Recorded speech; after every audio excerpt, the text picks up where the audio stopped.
There may be unrealistic expectations today when it comes to sentencing.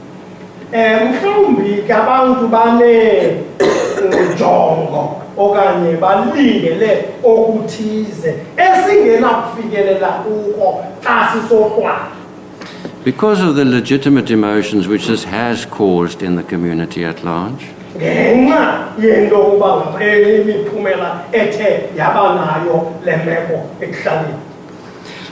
this in fact places the court in an almost impossible position.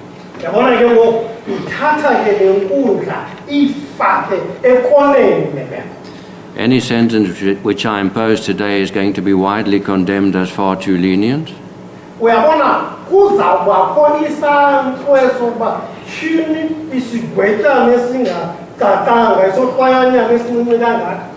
But as I said initially, the court has to try and balance everybody's rights and interests as fairly as possible.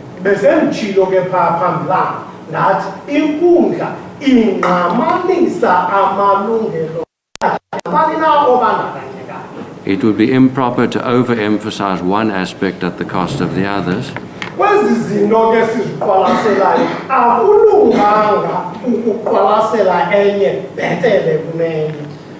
I realize that a lot of people are still very angry with the Ndevus, whether justifiably or not, I don't want to go into, but I can understand this.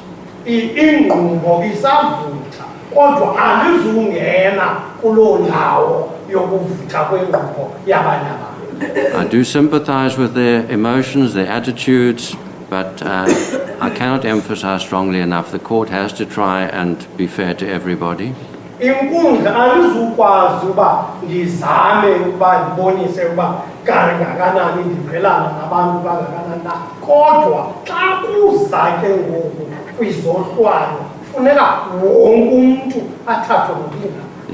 The attitude of the community is a crucial issue, but it is not the only one.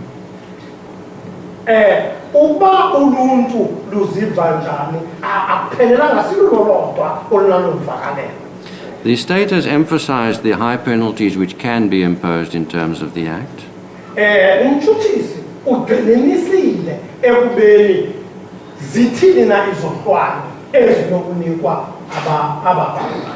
Let me say immediately, it would be extremely unusual for the maximum penalties to be imposed on a first offender.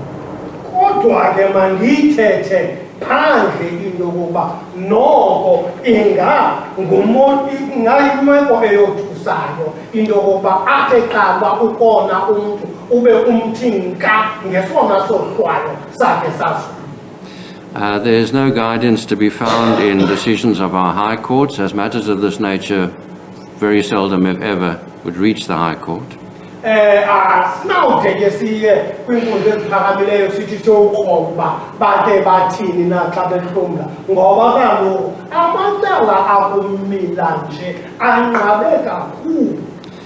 The state did mention on Wednesday that the option of an admission of guilt fine was offered to the accused.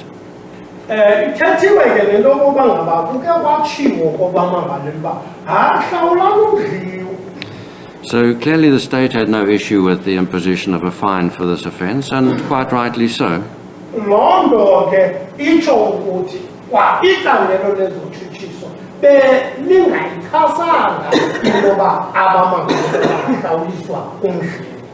I can mention that for each magisterial district, the chief magistrate does fix an admission of guilt fine for offences of this nature.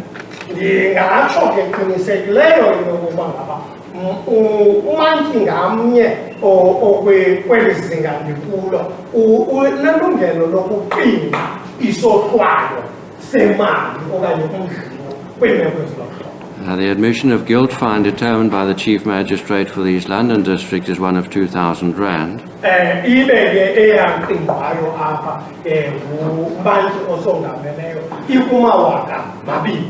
This court is of course free to deviate from that where there are circumstances which justify such deviation.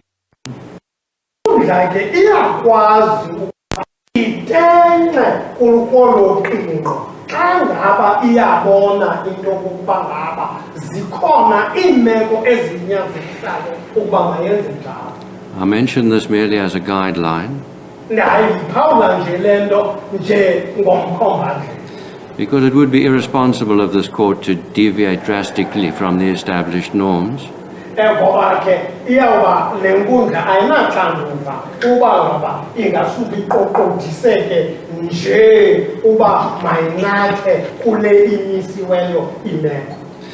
In this light, I believe that the imposition of a fine would be appropriate.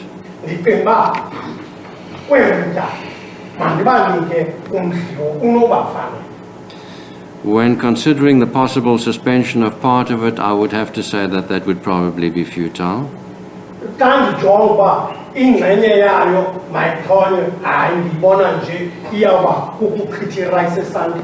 It is difficult to imagine any scenario where the two accused would be issued with another liquor license at under present circumstances. I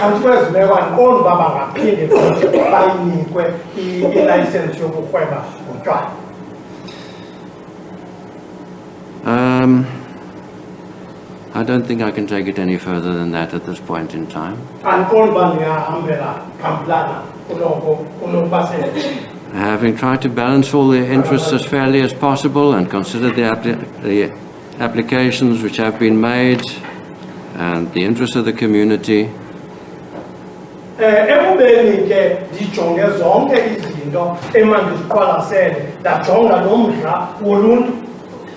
each of the accused is sentenced to a fine of 5,000 rand or 100 days imprisonment. 5,000 rand okanye ayohlala ikhulu lentsuku entolongweni. Would they be in a position to pay the fine today, or do we need to refer it to the prisoner's friend? We need to refer to the prisoner's friend, Your Worship. Okay. The fine to be deferred, Your Worship. The matter will be referred to the prisoner's friend, so that arrangements can be made for deferment and payment over a suitable period. Nizawuthunyelwa ke phaya kwisihlobo samabantu prisoner's friend. Apho ke nakuyibhatala ngezavenge le mali. Thank you. Everyone can stand down. I trust that is everything. My thanks to everybody involved. I'm very glad that we finally reached the end of this. And Your Worship, I'm also indebted to you. Thank you. Thank you very much. Okay, court adjourns. All right, Parliament.